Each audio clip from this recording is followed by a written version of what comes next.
जन्माष्टमी की आप सभी को हार्दिक शुभकामनाएं। लड्डू गोपाल की कृपा हमेशा आप पर और आपके पूरे परिवार पर बनी रहे। मित्रों, आज की वीडियो बेहद खास है। जन्माष्टमी के दिन चुपचाप मंदिर से घर लाएं यह एक चीज जो चुंबक की तरह पैसा खींच कर लाएगी। जन्माष्टमी 2024 भगवान कृष्ण को समर्पित जन्माष्टमी का दिन बेहद खास है। मान्यता है कि इस पावन दिन कुछ विशेष उपाय करने से साधक को अपनी प्रत्येक समस्या से छुटकारा मिल सकता है। चलिए जानते हैं एक ऐसे अचूक उपाय के बारे में जिसे यदि आप इस खास दिन करते हैं तो आपकी तिजोरी पैसों से भर सकती है। मैं सौगंध लेता हूं कि आपकी सभी मनोकामनाएं और इच्छाएं पूरी हो जाएंगी। इसलिए आप इस वीडियो को लाइक जरूर करें, जिससे लड्डू गोपाल की कृपा आप पर और आपके परिवार पर हमेशा बनी रहे। जन्माष्टमी सनातन धर्म के लोगों के लिए विशेष महत्व रखती है। देश भर में इस त्योहार को धूमधाम से मनाया जाता है। हर साल भाद्रपद माह में आने वाली कृष्ण पक्ष की अष्टमी तिथि को कृष्ण जन्माष्टमी का पर्व मनाया जाता है।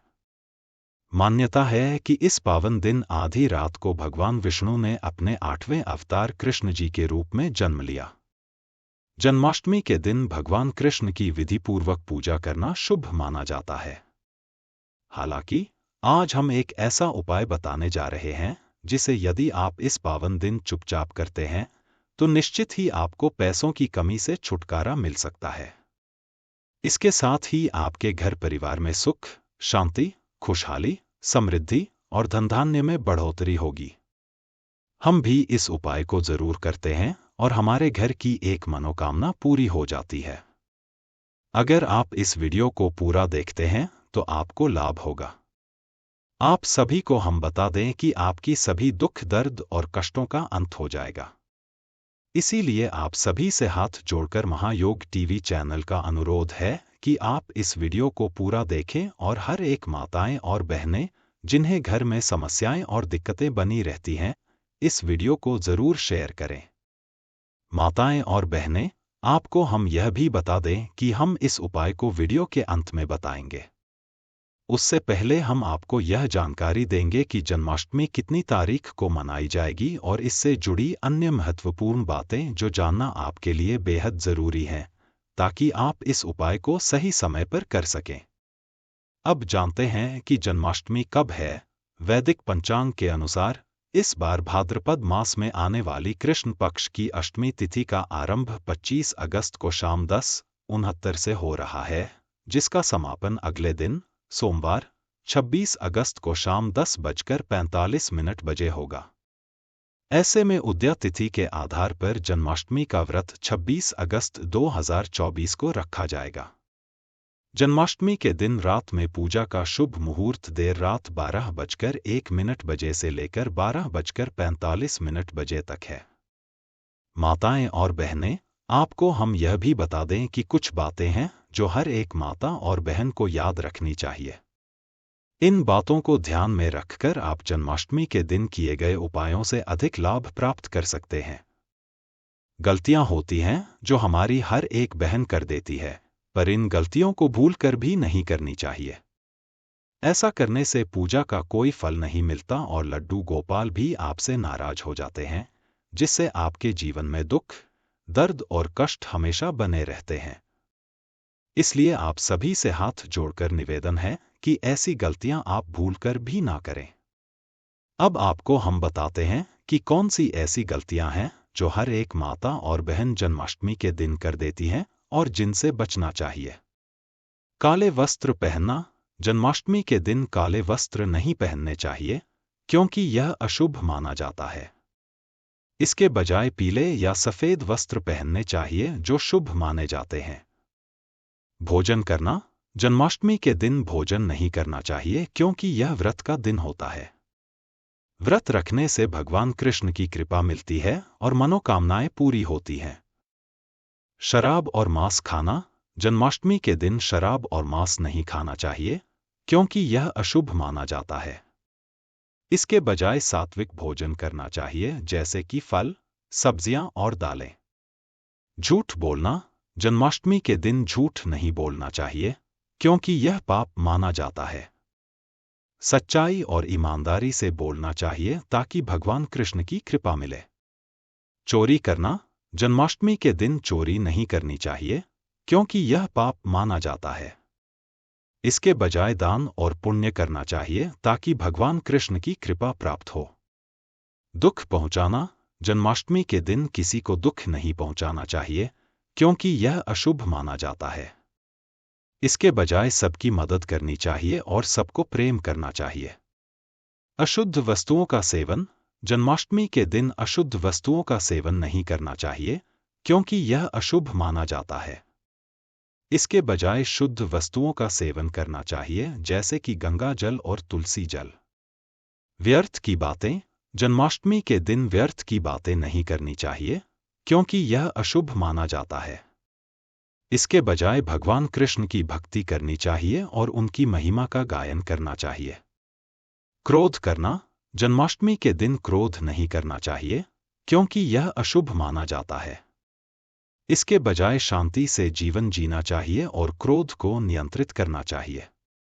अंधविश्वास, जन्माष्टमी के दिन अंधविश्वास नहीं करना चाहिए, क्योंकि यह अशुभ माना जाता है।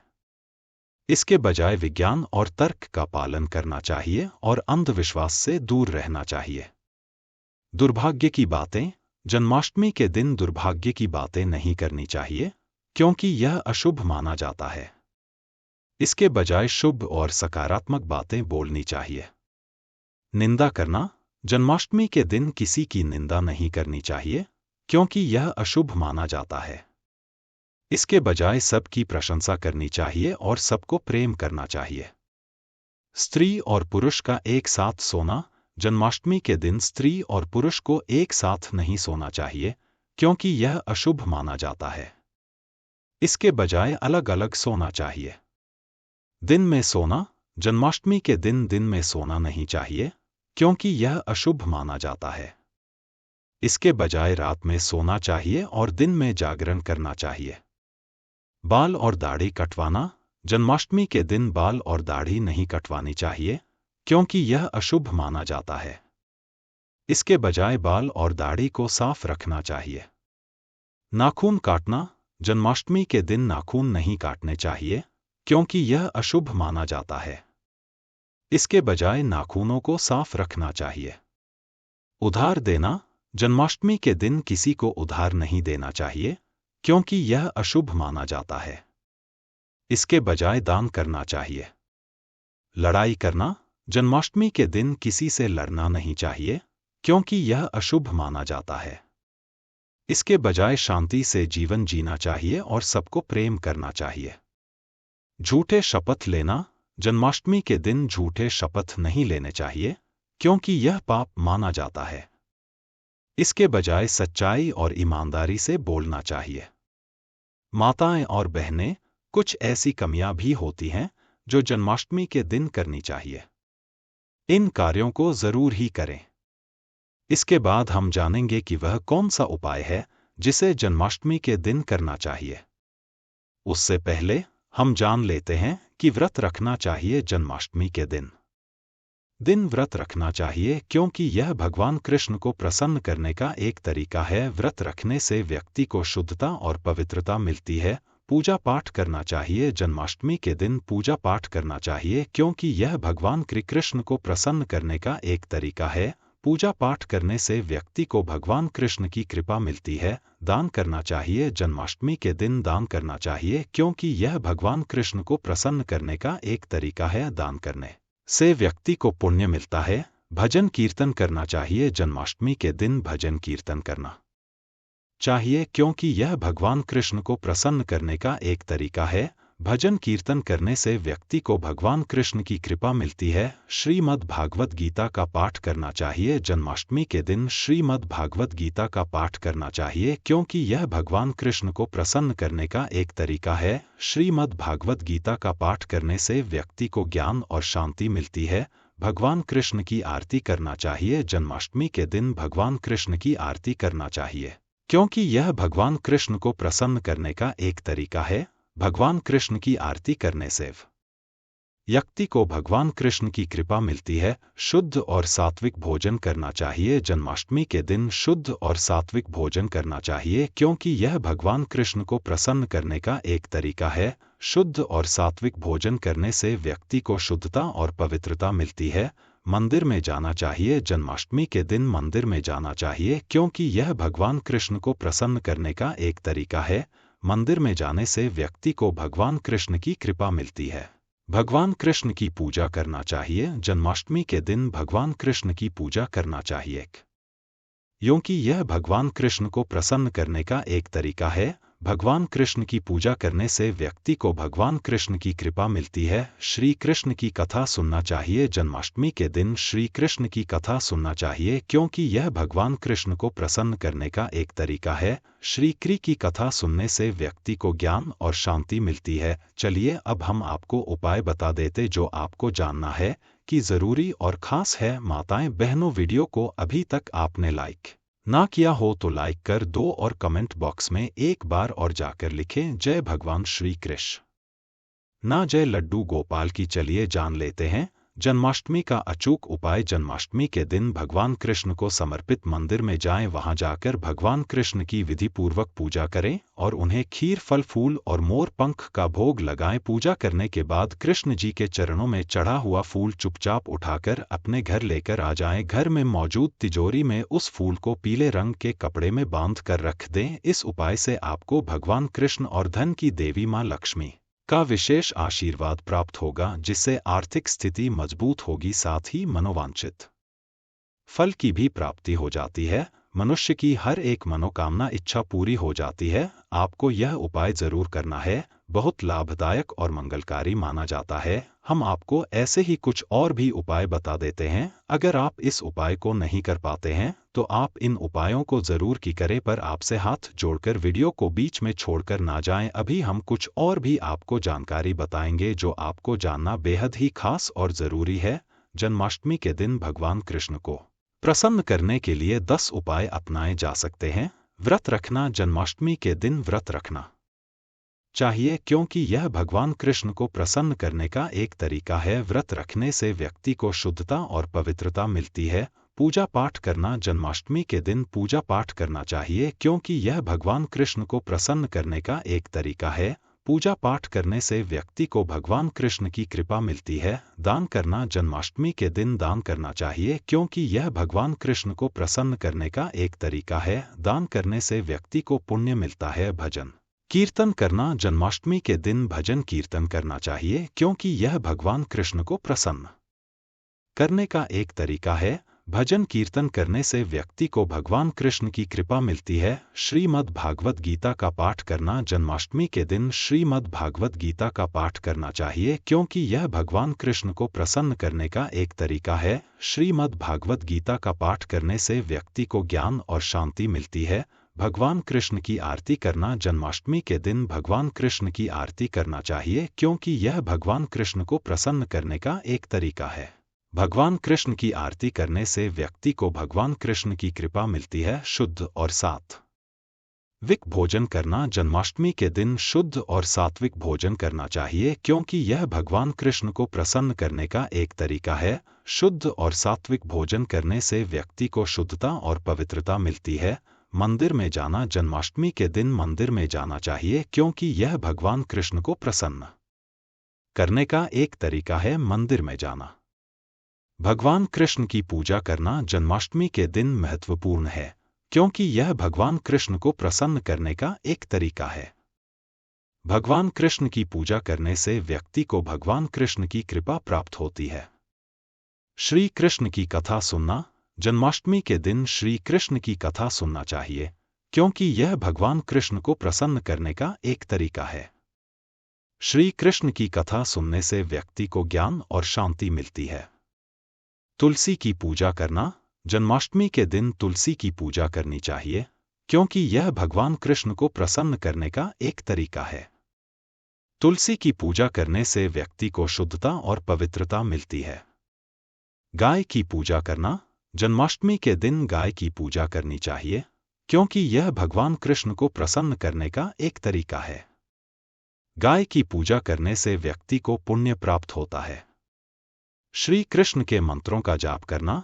जन्माष्टमी के दिन श्री कृष्ण के मंत्रों का जाप करना चाहिए, क्योंकि यह भगवान कृष्ण को प्रसन्न करने का एक तरीका है। श्री कृष्ण के मंत्रों का जाप करने से व्यक्ति को शांति और ज्ञान मिलता है। भगवान कृष्ण के भजन गाना। जन्माष्टमी के दिन भगवान कृष्ण के भजन गाना चाहिए, क्योंकि यह भगवान कृष्ण को प्रसन्न करने का एक तरीका है। भगवान कृष्ण के भजन गाने से व्यक्ति को भगवान कृष्ण की कृपा प्राप्त होती है। श्री कृष्ण की मूर्ति की स्थापना करना। जन्माष्टमी के दिन श्री कृष्ण की मूर्ति की स्थापना करनी चाहिए, क्योंकि यह भगवान कृष्ण को प्रसन्न करने का एक तरीका है। श्री कृष्ण की मूर्ति की स्थापना करने से व्यक्ति को भगवान कृष्ण की कृपा मिलती है। जन्माष्टमी के व्रत में क्या खाएं और क्या नहीं खाएं? खानी चाहिए फल। व्रत में फल खाने से शरीर को पोषण मिलता है और ये शुद्ध तथा सात्विक होते हैं। फलों में विटामिन और मिनरल्स होते हैं जो शरीर को स्वस्थ रखते हैं। सब्जियां। व्रत में सब्जियां खाने से शरीर को पोषण मिलता है और ये शुद्ध तथा सात्विक होती हैं। सब्जियों में विटामिन और मिनरल्स होते हैं जो शरीर को स्वस्थ रखते हैं। दही और चावल। व्रत में दही और चावल खाने से शरीर को पोषण मिलता है और ये शुद्ध तथा सात्विक होते हैं। दही और चावल में कार्बोहाइड्रेट और प्रोटीन होते हैं जो शरीर को ऊर्जा देते हैं। साबूदाना और सिंघाड़े का आटा। व्रत में साबूदाना और सिंघाड़े का आटा खाने से शरीर को पोषण मिलता है और ये शुद्ध तथा सात्विक होते हैं। साबूदाना और सिंघाड़े के आटे में कार्बोहाइड्रेट और प्रोटीन होते हैं जो शरीर को ऊर्जा देते हैं। मेवे और ड्राई फ्रूट्स। व्रत में मेवे और ड्राई फ्रूट्स खाने से शरीर को पोषण मिलता है और ये शुद्ध तथा सात्विक होते हैं। मेवे और ड्राई फ्रूट्स में विटामिन और मिनरल्स होते हैं जो शरीर को स्वस्थ रखते हैं। नहीं खानी चाहिए मांस और मदिरा।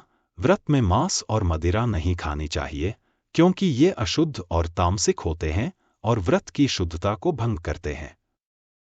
मांस और मदिरा में हानिकारक तत्व होते हैं जो शरीर को नुकसान पहुंचाते हैं।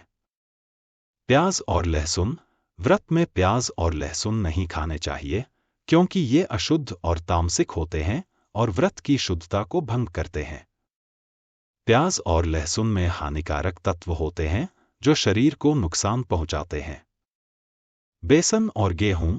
व्रत में बेसन और गेहूं नहीं खाने चाहिए, क्योंकि ये अशुद्ध और तामसिक होते हैं और व्रत की शुद्धता को भंग करते हैं।